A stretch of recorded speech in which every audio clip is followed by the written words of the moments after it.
Kembali lagi bersama aku, Serlita Kristi Utami. Di video kali ini, kita akan membahas tentang peran dialog dan konsensus dalam menyelesaikan konflik horizontal di Indonesia. Sebelum saya menjelaskan tentang materi ini, sebaiknya mari kita review materi minggu lalu. Pada minggu lalu, kita sudah membahas tentang peran partisipasi aktif untuk meredakan konflik horizontal di Indonesia. Dan di video tersebut, saya sudah menjelaskan apa saja peran-perannya dan tantangannya. Oke, selanjutnya di video yang minggu ini, kita akan melanjutkan materi sebelumnya dan kita akan membahas tentang peran dialog dan konsensus dalam menyelesaikan konflik horizontal di Indonesia. Dalam menyelesaikan konflik horizontal, peran dialog dan konsensus menjadi sangat krusial. Konflik horizontal seringkali muncul di antara individu atau kelompok yang memiliki kepentingan, nilai, dan pandangan yang berbeda. Jika tidak ditangani dengan baik, konflik ini dapat berlarut-larut dan mengarah pada ketegangan yang berkepanjangan, perpecahan, atau bahkan kekerasan.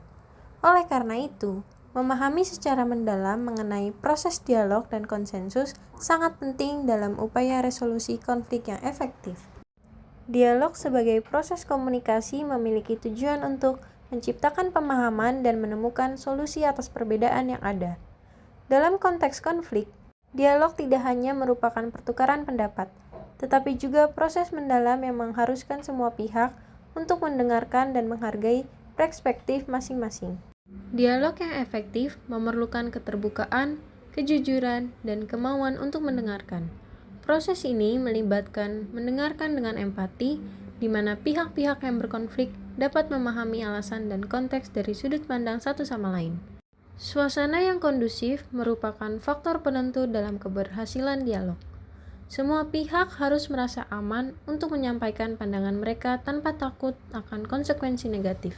Dalam banyak situasi, dibutuhkan mediator atau fasilitator yang netral untuk menciptakan lingkungan yang mendukung dialog terbuka.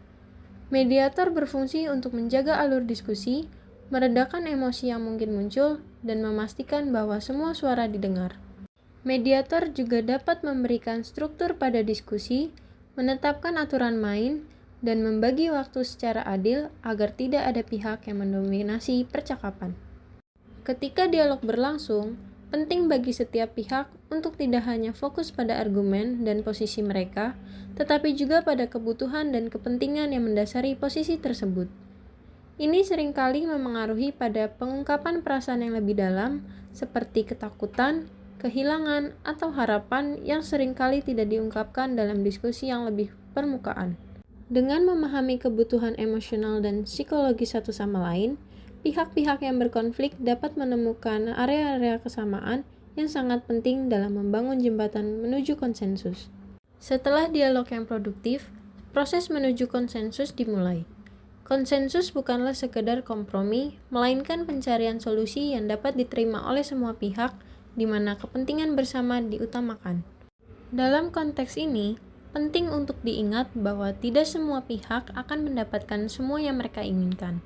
Tetapi, semua pihak harus merasa bahwa suara mereka dihargai dan dipertimbangkan dalam proses pengambilan keputusan.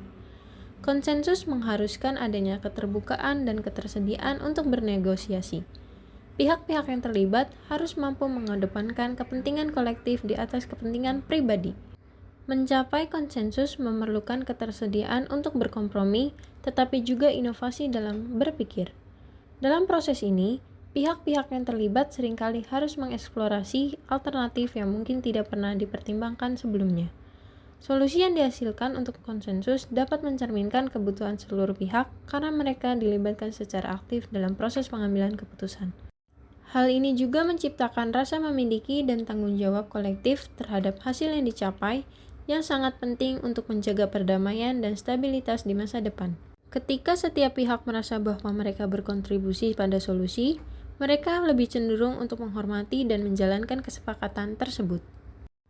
Namun, proses dialog dan konsensus tidak selalu berjalan mulus. Berbagai tantangan dapat muncul seperti perbedaan budaya, ketidaksetaraan kekuasaan, atau bahkan pengaruh pihak ketiga yang memiliki kepentingan tertentu. Secara keseluruhan, Dialog dan konsensus adalah alat yang sangat penting dalam menyelesaikan konflik horizontal.